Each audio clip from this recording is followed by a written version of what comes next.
Hola amigos, soy Irene Robledo Strauss y ha llegado el momento de recuperar la memoria. Hoy vamos a hablar de guerra. Hoy vamos a hablar de confrontación. Hoy vamos a hablar de artes marciales internas. Hoy vamos a hablar del poder mental, vamos a hablar del control mental. Hoy vamos a hablar de la transformación humana, una batalla humana inevitable.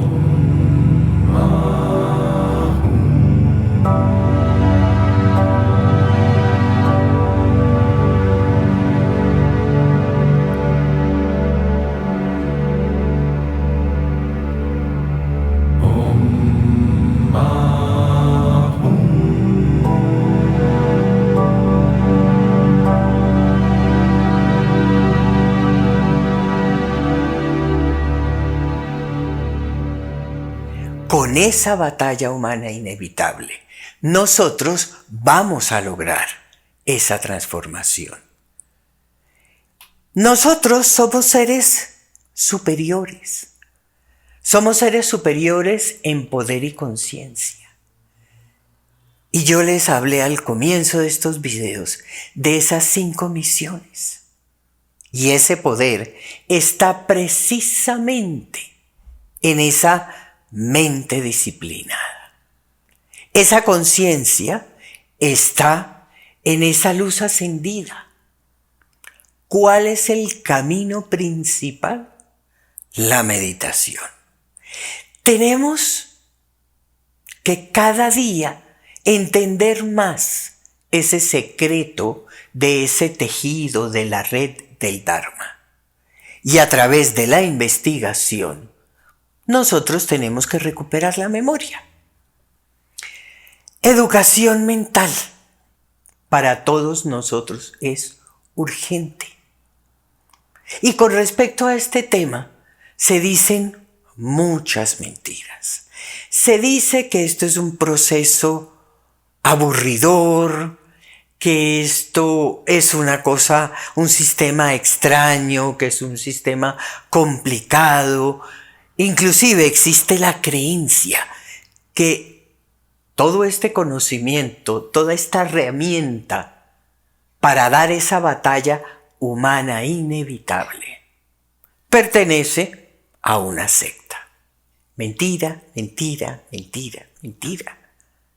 Esto es absolutamente revolucionario, pero además de revolucionario, beneficioso para nosotros. Sí, es una batalla interna con grandes y maravillosos resultados. Es esa vía de los guerreros ancestrales. Es una guerra interna que nos permite ese despertar. Esa batalla, si es interna, se trata de un control, se trata de una educación mental.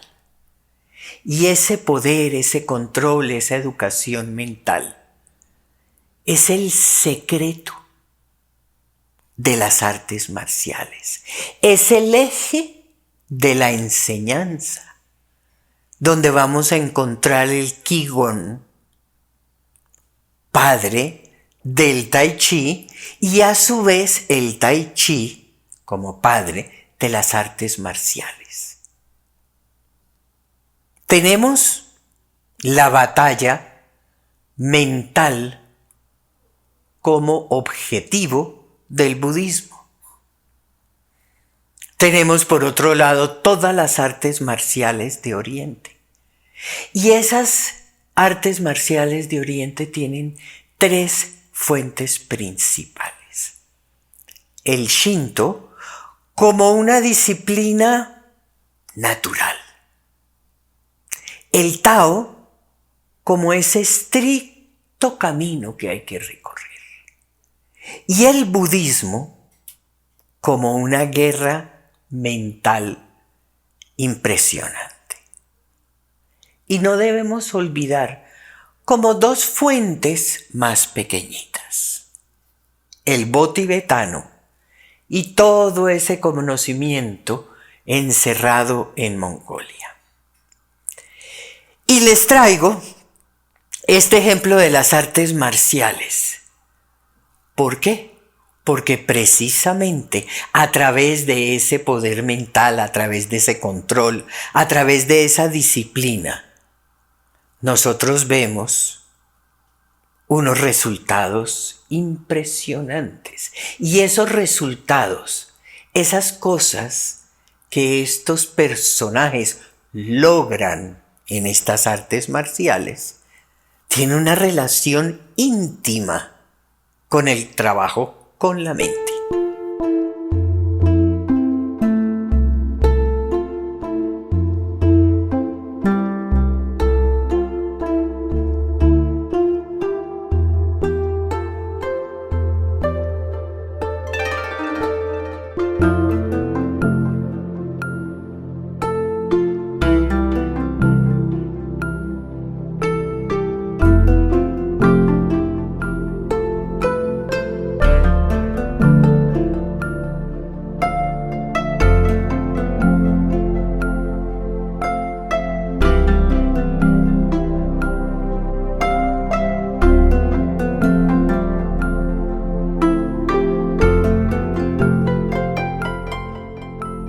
Ahora, queridos amigos, ustedes se preguntarán qué tiene que ver el ego con las artes marciales. Tiene mucha relación y es una cosa muy bonita, porque estamos hablando precisamente de la aplicación de esa educación mental. Y en las artes marciales, por eso la traigo a colación, se unen ese poder mental con la disciplina, con un alto grado de concentración y con un trabajo dirigido.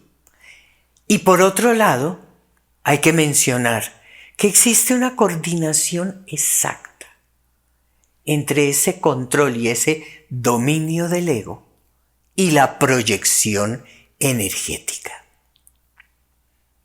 Dentro de esas artes, pues tengo que mencionar el tratado Kenjutsu, el código samurái, el hapkido, el aikido, el karate, en general las kenpo, que son esas artes marciales japonesas, y el Wushu Shaolin. Todo control del ego, control del ego.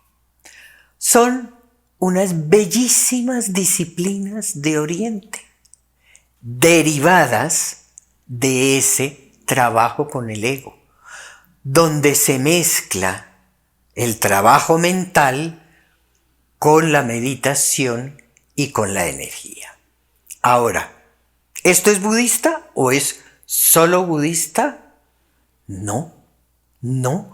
Son unas memorias, varias memorias ancestrales. Comencemos, por ejemplo, con ese Shinto o ese Kaminomishi de Japón. ¿Cuál es el centro de este conocimiento? El estudio del alma de todo. Del alma de nosotros, del alma de las plantas, de los animales, de las cosas, de todo. Y Occidente tiene una actitud un poco despectiva con respecto a este Shinto. Lo han un poquito descalificado, pero este Shinto lo abarca todo. Y sobre todo, abarca el trabajo con el ego. Este Shinto habla de gratitud. Este Shinto habla de ayuda desinteresada, de disciplina, de carácter, de serenidad. Y son cosas que se logran con esa transformación, con esa batalla humana inevitable. Los kamis forman parte de esa red de armonía e inclusive el Shinto tiene unas limpiezas bellísimas, unas limpiezas con respecto a ese trabajo con el ego. Pero se preguntarán también, ¿cómo se unen las fuentes? En este caso, el budismo, el Tao y el Shinto.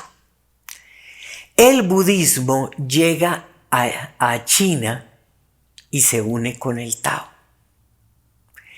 Y cuando ese budismo se une con el Tao, nace el budismo Chan, el budismo de la meditación.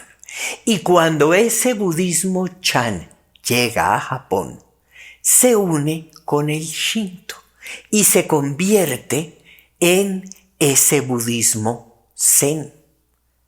Son unos sistemas hermosos, todos de trabajo con el ego. El Tao o el taoísmo es la vía de la luz. Y ellos hablan de la vía de no hacer nada, de la vía de la serenidad mental. Y es algo que todos nosotros debemos de alguna forma lograr.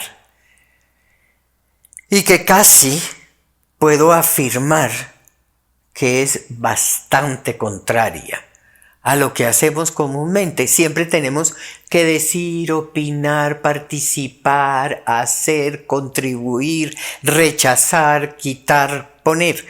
Pero en nuestra mente no está no hacer nada. Y ese no hacer nada tiene que ver con esa serenidad mental. El Tao busca la vía simple, la vía natural, lo espontáneo, lo humilde, la consideración, la moderación, el silencio, el recogimiento, el lograr despertar esa intuición superior. Y tanto lo que les acabo de mencionar del Tao como lo del Shinto son herramientas para transformar el ego, para esa transformación mental, para hacer esa batalla humana inevitable. En la sección 6 del Mahabharata, que es un libro enorme, hay un escrito hermoso, divino, pequeñito, que todos conocemos, el Bhagavad Gita. Y este libro hermoso es uno de los textos más profundos de la humanidad. Y es la charla de Dios, de Krishna, con el alma, con Arjuna. Y en este libro pequeñito y en este texto, Dios y el alma, Krishna y Arjuna, hablan de todo. Y uno de los temas, precisamente, es la guerra de la rectitud y el ego. Esa rectitud representada por los Pandavas y ese ego representado por los Kauravas.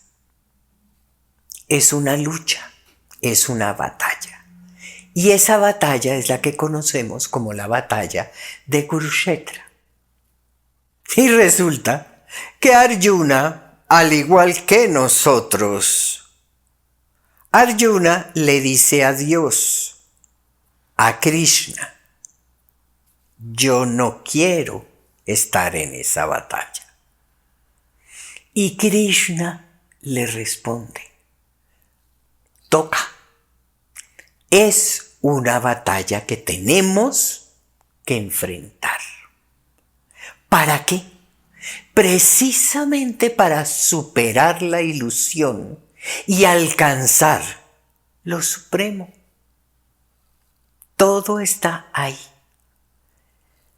Es un librito que ha tenido malas interpretaciones o que no ha tenido buenas interpretaciones. Pero concretamente, en esta batalla, habla de esa guerra. De esa guerra, y por eso yo le he puesto a este video la batalla humana inevitable, porque es una de las vías. Y todo esto, los Vedas, el Tao, el Shinto, el Bu, todo fue estudiado en detalle por el señor Siddhartha Gautama. ¿Y él qué hizo? Él recogió todo este conocimiento y propuso un sistema maravilloso, un sistema sublime, precisamente para transformar de una manera efectiva el ego. Y de esta recogida, de esta memoria ancestral, nace Abhidharma. Abhidharma es una de las colecciones o uno de los canastos de ese canon palí, de ese Tripitaka. Y el centro de Abhidharma es Shaitasika, un regalo celestial del señor Buda. En Shaitasika se estudian todos los fenómenos de la mente. En Shaitasika se somete a la mente a través de shocks. Se confunde la mente precisamente para bloquear el ego. Se compara. Y miren, las comparaciones no son buenas. No es bueno la comparación entre personas. No es bueno comparar los hijos. Eso es algo negativo. ¿Por qué?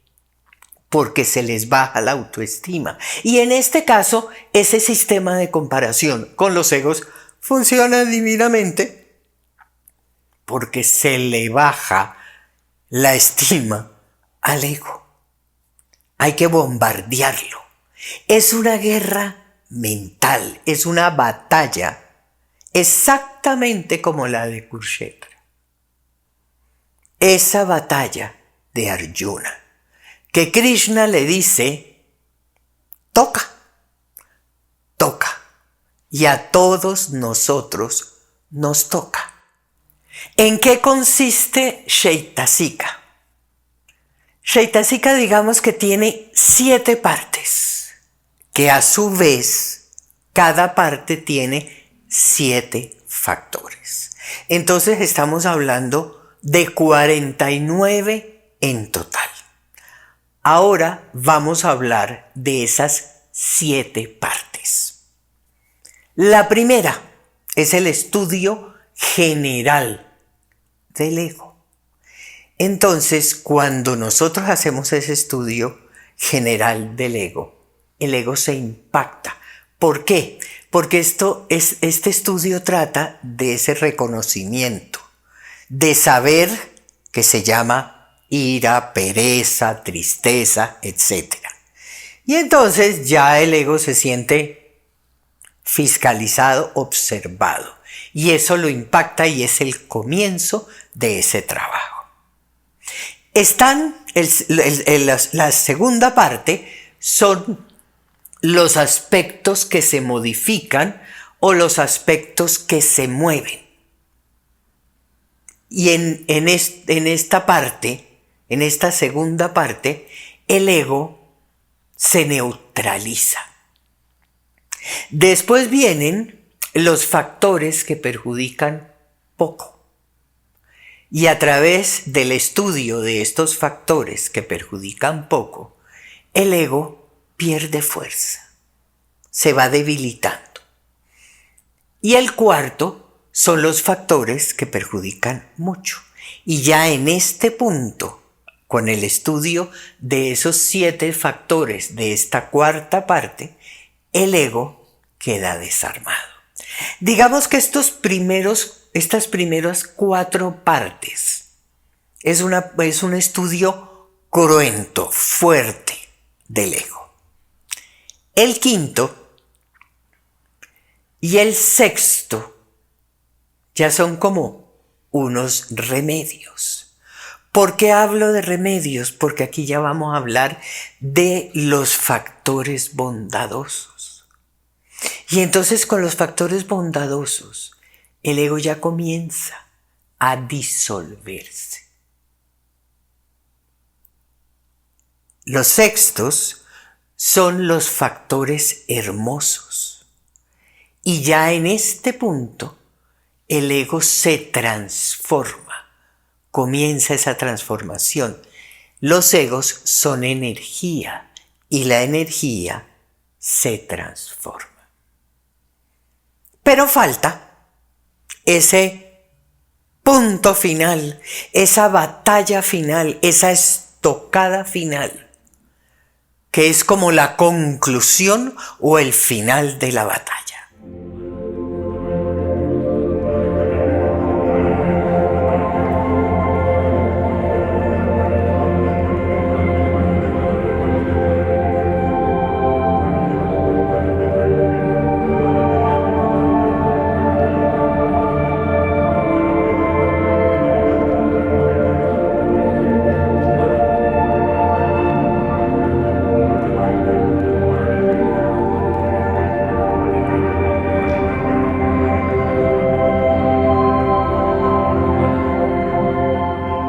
Y es que en esta estocada final interviene, en esta última parte, la energía y las memorias.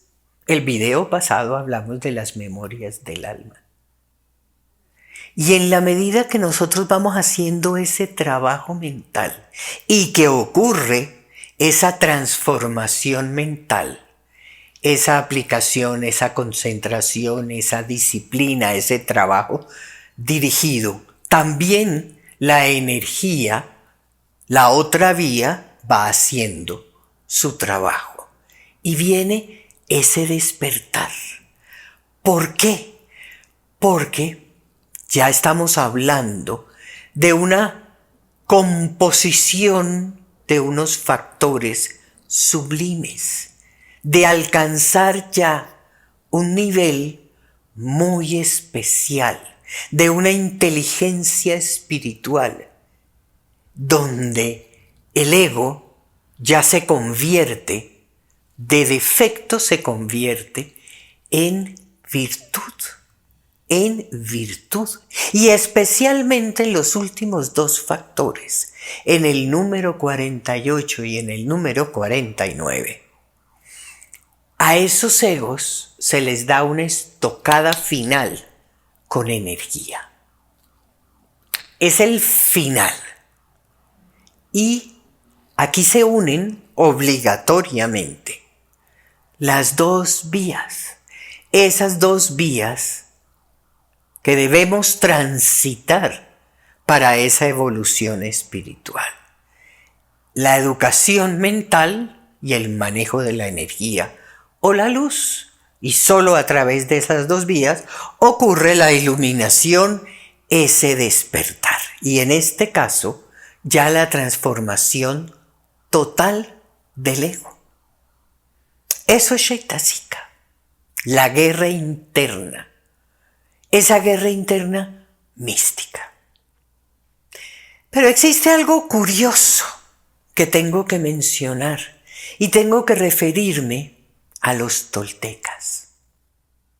Ellos tienen también un conocimiento no tan entendido, donde hablan de las dos vías paralelas, pero las mencionan como los hermanos gemelos. Un hermano es Quetzalcóatl, que es el ser, la luz, la energía, muy Kundalini Yoga. Y el otro es Xolotl, que es la mente. Dentro de esta cultura, dentro de este conocimiento, Xolotl, que es la mente, dice que él no quiere estar con el ego o que quiere estar sin el ego. Y para lograrlo hay que cambiar el náhuatl. ¿Qué es el náhuatl? El náhuatl es un concepto. Ya hemos hablado de eso. Es un concepto donde la personalidad, la apariencia, la manera de hablar, de moverse, etc., se identifica con un animal, con un ave. Entonces, Xolotl quiere cambiar el náhuatl. Quiere cambiar, sometiéndose a ese sistema, quiere cambiar la cara de perro por la cara de Venus. Pero aquí no estamos hablando de la Venus, estamos hablando de Venus, el planeta, que más adelante haré un video acerca de él. Y para poder cambiar ese náhuatl de cara de perro a cara de Venus, hay que someterse al tonal o al nalí. Y este sistema es un organizador de la luz del día. ¿Cómo así organizador de la luz del día? Es que cuando nosotros nos iluminamos, cuando transformamos el ego, cuando convertimos energía, todo es luz, todo es maravilloso. Y esto habla exactamente igual, se refiere exactamente a ese trabajo con el ego. Y tengo que mencionar obligatoriamente a nuestro Señor Jesús. Él vino también a recordarnos y a enseñarnos estos caminos. Y Él habla de ese trabajo del ego. En Lucas 10, por citar un ejemplo, habla de una guerra interna y habla de pisar serpientes y escorpiones. Habla de vencer el poder del enemigo. Está hablando de ese trabajo mental. En Marcos 5 dice: sal de ese hombre, espíritu impuro. Se está refiriendo exactamente a ese trabajo. Y en este caso, cuando da ese dictamen, sal de ese hombre, espíritu impuro, está acabando con el ego. Otro que vale la pena mencionar, el Evangelio apócrifo árabe de la infancia o de Pseudo Juan, donde están dos personajes, dos ladrones, Tito y Dúmaco. Y resulta que Tito es un ladrón bueno y Dúmaco es el ladrón malo, muy parecido a los ladrones de la crucifixión de nuestro Señor.